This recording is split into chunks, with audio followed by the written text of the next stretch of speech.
Hello friends, welcome back to my channel. ட்ராமாக்குள்ளே போகிறதுக்கு முன்னாடி மறக்காமல் இந்த வீடியோக்கு ஒரு லைக்கை போட்டுருங்க. அப்படியே கீழே இருக்கிற ஹைப் பட்டனையும் கிளிக் பண்ணிவிடுங்க. சரி வாங்க ட்ராமாக்குள்ளே போயிடலாம்.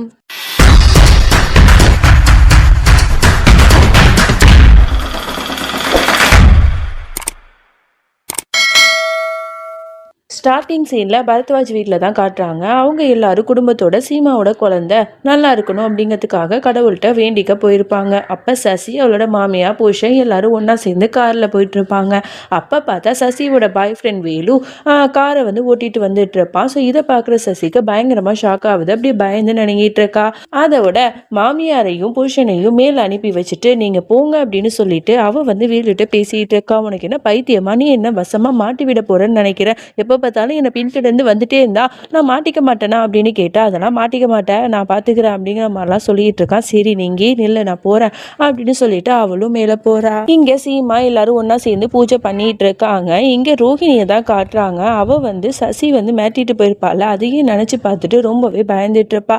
அதனால திருட்டுத்தனமா வேற வழியே இல்லாம அவளும் வந்து கோயிலுக்கு போயிட்டு அக்கா வந்து என்ன பண்றாங்க அப்படின்னு சொல்லிட்டு தூரத்துலேருந்து வாட்ச் பண்ணிட்டு இருப்பா. அப்ப இந்த சசி என்ன பண்றா, எண்ணெயை எடுத்து கீழே ஊத்தி விட்டுறா. இங்க சீமாவை வந்து 7 மலம் சுத்தி விட சொல்றாங்க. அவ நடந்து போகும்போது அந்த எண்ணெயில வலிக்கு கீழே விழுந்து அப்படியே அவளோட வயிற்றுல அடிபட்டு அப்படி துடிச்சிட்டு இருக்கா. எல்லாரும் என்னாச்சு ஏதாச்சுன்னு சொல்லி பதறிட்டு இருக்காங்க. சசி வந்து ரொம்ப சந்தோஷமா சிரிக்கிறா. அப்புறம் தான் தெரியுது இது எல்லாமே கனவுன்னு சொல்லிட்டு. ஓகே, இது நல்ல ஐடியாவா இருக்கு, இதே பண்ணுவோம் அப்படின்னு சொல்லிட்டு தரையில எண்ணெயை தூக்கி ஊத்திடுறா. இது எல்லாத்தையுமே நம்மளோட ரோஹிணி பார்த்துட்டு தான் இருக்கா. நான் இப்போ என்ன பண்றதுன்னு தெரியலையே, கடவுளை நீங்க தான் என் அக்காவை காப்பாற்றணும் அப்படின்னு சொல்லிட்டு ப்ரே பண்ணிட்டு இருக்கா. எங்க சீமாவும் வந்து நடந்து வரா. சசி ஆவலோட போய் பார்த்தா சீமா வந்து அந்த எண்ணெயில கொஞ்சம் கூட கால் வைக்காம போயிருப்பா. எப்படா இது சாத்தியம் அப்படின்னு சொல்லிட்டு பார்த்தா அந்த எண்ணெய் வைக்கிற இடத்துல 2 அகல் விளக்க வந்து யாரும் ஏத்தி வச்சிருப்பாங்க. யார் இப்படி பண்ணா அப்படின்னு இவ யோசிச்சுட்டு இருக்க. பின்னணியில இருந்து நம்மளோட ரோஹிணி அப்படி சிரிச்சிட்டு இருப்பா. ஸோ அவ தான் வந்து இந்த வேலையை பண்ணியிருப்பா போல. இதை வந்து அவளுக்கு தெரியாது. சரி நம்ம போலாம் அப்படின்னு சொல்லிட்டு ரோஹிணி வந்து அங்கேருந்து எஸ்கேப் ஆகும்போது டக்குன்னு வந்து சசி வந்து கவனிச்சிருவா. இது ரோஹிணி மாதிரில இருக்கு அப்படிங்கிற மாதிரி பார்த்துட்டு இருப்பா. யாரும் தன்னை பாத்திரக்கூடாதுங்கிறதுக்காக நம்மளோட ரோஹிணி வேகமா ஓடுவா. அப்ப வேலுவை வந்து இடிச்சிருவா. வேலு வந்து யாராவ அப்படிங்கிற மாதிரியே பார்த்துட்டு இருப்பான். அதோட டக்குன்னு அங்கேருந்து ஓடி போயிடுவா.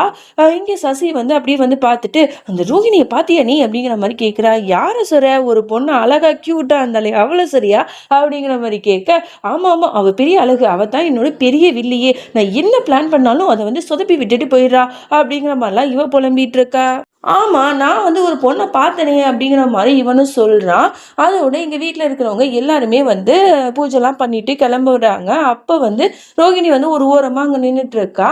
அப்போ சித்தார்த் வந்து தேடி பார்க்குறான், ரோகிணியை காணும். அப்போ வந்து அவள் அங்கே தான் போயிருக்கா போல அப்படின்னு சொல்லிட்டு கால் பண்ணி, ரோகிணி எங்கே இருக்க அப்படின்னு கேட்டால், நான் கோயிலில் தான் இருக்கேன், இப்போ வந்துடுவாங்க அப்படிங்கிற மாதிரி சொல்லிட்டு இருப்பா.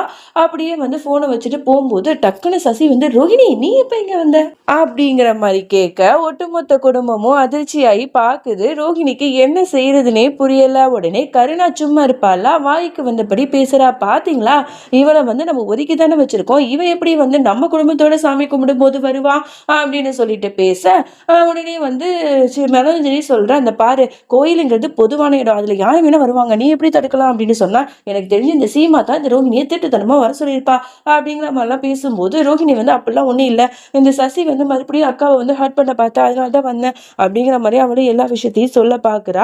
உடனே சீமாக்கு கடுப்பாகுது. போது ரோஹிணி நிறுத்து, வாய்க்கு வந்தபடி பேசாத, ஃபர்ஸ்ட் இங்கேருந்து போ அப்படின்னு சொல்லிட்டு வேட்டி விடுறா.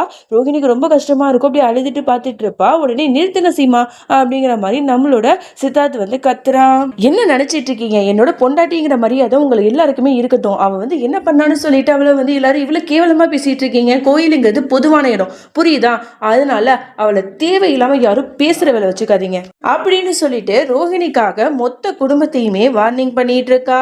வாரோகிணி போலாம் அப்படின்னு சொல்லிட்டு அவளோட கையை பிடிச்சி கெத்தா கூட்டிட்டு போறான். இதெல்லாம் பார்க்கும்போது மொத்த குடும்பத்துக்குமே காண்டாவுது. நம்மளோட சீமா கார்ல போயிட்டு இருக்கும் போது ரோஹிணிய பேசினதெல்லாம் பத்தி ரொம்பவே வருத்தப்பட்டு இருக்கா.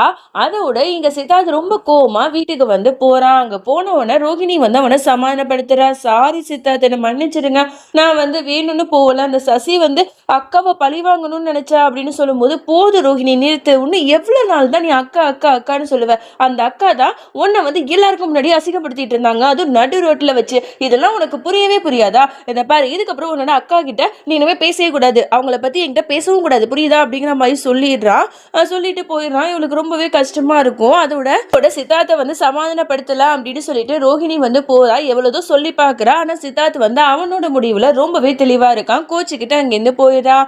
இங்க டைனிங் டேபிள்ல எல்லாரும் உட்கார்ந்து சாப்பிட்டுட்டு இருக்காங்க. நம்மளோட சீமா வந்து எல்லாத்தையுமே நினைச்சு பார்த்து வருத்தப்பட்டு இருக்கா. கொஞ்சம் கூட சாப்பிடல. அதோட பிரேம் தான் அவளுக்கு ஊட்டி விட்டுட்டு இருக்கான். ரூமுக்கு போனதுமே நம்மளோட ரோஹிணியை பார்த்து அவங்க 2 பேரும் ஒன்னா இருந்த மெமரிஸ் எல்லாம் நினைச்சு பார்த்துட்டு அழுதுட்டு இருக்கா. அதோட இங்க சசியை தான் காட்டுறாங்க. அவன் வந்து முழிச்சிட்டு எல்லாம் யோசிச்சுட்டு இருக்கும் போது சந்தீப் வரதை பார்த்துட்டு நைஸா தூங்குற மாதிரி ஒரு ஆக்டிங்கை போடுறா. அவங்க 2 பேருக்குள்ள எதுவும் நடக்கக்கூடாதுங்கிறதுக்காக உடனே அவன் வந்து போர்வையெல்லாம் போத்தி விடுறான். அதுக்கப்புறம் சசி என்ன பண்றா, யாருக்கும் தெரியாம கீழே போயிட்டு தண்ணி குடிச்சிட்டு இருக்கா. உடனே பின்னாடில இருந்து பூம் அப்படின்னு சொல்லிட்டு உதவும் பயப்படுத்துறான். யான்னு பார்த்தா அந்த வேலு தான். என்னடா அது, இவனா, நீ ஏன்டா அப்படி இருக்க, எப்படா வீட்டு உள்ளாக்க வந்த அப்படிங்கிற மாதிரி கேட்கிறா. உன்னை பார்க்கணும்னு நினைச்சேன், அதான் வந்துட்டேன். இந்த வீட்லயே தான் நீ சுத்திட்டு இருக்கியா என்ன அப்படின்னு கேட்டான். ஆமா அப்படின்னு சொல்லி, இந்த நட்டு ராத்திரியில யாராவது வந்து பாத்துட போறாங்க அப்படின்னு சொன்னா அதெல்லாம் எல்லாம் படுத்து தூங்கிட்டு இருப்பாங்க பேபி, நீ உனக்கு கவலைப்படாத அப்படிங்கிற மாதிரிலாம் ஃபிளர்ட் பண்ணிட்டு இருக்கான். உடனே அவளோட இடுப்பை பிடிச்சி இழுத்து அவ கூட அப்படியே ரொமான்ஸ் பண்ணி கிஸ் பண்ண வரான். இவளும் வந்து சேர்ந்து வந்து அவன் கூட பண்ணிட்டு இருக்கா. என்னடா கருமோ அப்படிங்கிற மாதிரி தான் இருக்கு. அடுத்த நாள் ஆகுது. இங்க சித்தார்த்தை தான் காட்டுறாங்க. காலையிலேயே எந்திரிச்சு ஆஃபீஸுக்கு கிளம்பிட்டு இருக்கான். அப்ப பார்த்தா அவனோட பக்கத்துல ஒரு சின்ன நோட் இருக்கு. என்னன்னு சொல்லிட்டு பார்த்தா, இந்த மாதிரி சித்தார்த் என்னை மன்னிச்சிருங்க சித்தார்த், இனிமேல் இந்த மாதிரி தப்பு பண்ண மாட்டேன் அப்படிங்கிற மாதிரி ரோஹிணி எழுதியிருக்கான். உடனே இவன் கண்டுக்காம வாட்ச் எடுக்கிறதுக்கு போறான். அங்கேயுமே வந்து ஒரு நோட் இருக்கு. இந்த மாதிரி ஒவ்வொரு இடத்துலயும் ஒவ்வொரு நோட்டா எழுதி வச்சிருப்பா. இவனுக்கு ஒரு செகண்ட் வந்து சிரிப்பு தான் வருது. பட் இருந்தாலும் கோவத்தை வந்து அப்படியே கண்ட்ரோலா வச்சுக்கிற மாதிரியே வந்து அப்படியே ரியாக்ட் பண்ணிட்டு இருக்கான். இவர் என்னடா அது கோவமாவே இருக்காரு அப்படிங்கிற மாதிரி நம்மளோட ரோஹிணியும் பார்த்துட்டு இருக்கா. கடைசியில ஒரு கேக்கை வெட்டி இந்தாங்க சாப்பிடுங்க ப்ளீஸ் அப்படிங்கிற மாதிரி இவ கெஞ்சிரா. உடனே நம்மளோட சித்தார்த்த சிரிச்சிடுறான். அப்பாடா சிரிச்சிட்டீங்களா, நான் ரொம்ப பயந்துட்டேன், என்னை மன்னிக்க மாட்டீங்கன்னு நினைச்சேன், இந்தாங்க கேக் அப்படிங்கிற மாதிரி ஊட்டி விட போறா. உடனே சித்தார்த் வந்து ஒண்ணுமே சொல்லாம அங்கேருந்து போயிடுறான். ஐயோ, இவரை எப்படா கரெக்ட் பண்றது அப்படிங்கிற மாதிரி இவளும் யோசிச்சுட்டு இருக்கா. அதோட சித்தார்த் வந்து வேலைக்கு போனது உடனேயே இங்க ரோஹிணி என்ன பண்றா, ஒரு லெட்டர் வந்து எழுத ஆரம்பிக்கிறா சீமாக்காக. அக்கா இந்த பாருங்க, நீங்க சசிட்டேருந்து ரொம்ப கேர்ஃபுல்லா இருங்க. நேத்து வந்து கோயில்ல அவ வந்து உங்களை தடுக்கி விழணுங்கிறதுக்காக என்னெல்லாம் ஊத்தி வச்சிருந்தா, அதனாலதான் நான் கோயிலுக்கு வந்தேன். அவ வந்து உங்க குழந்தைய வந்து கொன்றுவன்னு சொல்லிட்டு என்ன மிரட்டினா அப்படின்னு சொல்லிட்டு சசியை பத்தின எல்லா உண்மையுமே எழுதி என்ன பண்றா, அந்த மாதிரி துணிலாம் வந்து கொடுப்பாங்கல்ல, அந்த வேலைக்காரன்ட்ட போய் தயவு செஞ்சு என்னோட அக்காட்ட கொடுத்துருங்க அப்படிங்கிற மாதிரி கொடுத்துருவா. உடனே வந்து இங்க சீமாவை கட்டுறாங்க. அவ என்னன்னா செக்கப் போறதுக்காக சசி கூட தான் வந்து கார்ல போவா. அங்க பார்த்தா வேலு தான் டிரைவரா இருக்கான். உடனே பாட்டி வந்து ஆமா நீ யாருப்பா புதுசா இருக்க அப்படின்னு கேட்டா, இல்ல நான் வந்து மாறிட்டேன் அப்படிங்கிற மாதிரி சொல்லுவாங்க. உடனே ஓகே அப்படின்னு சொல்லிட்டு அவங்களும் நம்பிடுறாங்க. அதோட வந்து இங்க சசி அப்புறம் சீமா வேலு 3 பேருமே வந்து வேகமா போயிட்டு இருக்காங்க ஏதோ ஒரு பிளான் பண்ணிட்டு. அப்பதான் வந்து சீமா வந்து சொல்றா, ஐயோ நான் பர்ஸை வந்து மறந்து வச்சுட்டேன் அப்படின்னு சொல்லிட்டு மறுபடியும் வீட்டுக்கு போறா.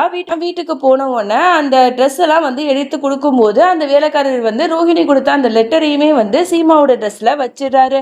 அது தெரியாம சீமாவும் அவளோட ட்ரெஸ் எல்லாத்தையுமே வந்து கபோர்ட்ல வைக்கிறா. அப்ப அந்த லெட்டர் வந்து கீழே பறந்துரும். அந்த லெட்டரை நம்மளோட சீமா பார்த்திருக்க மாட்டா.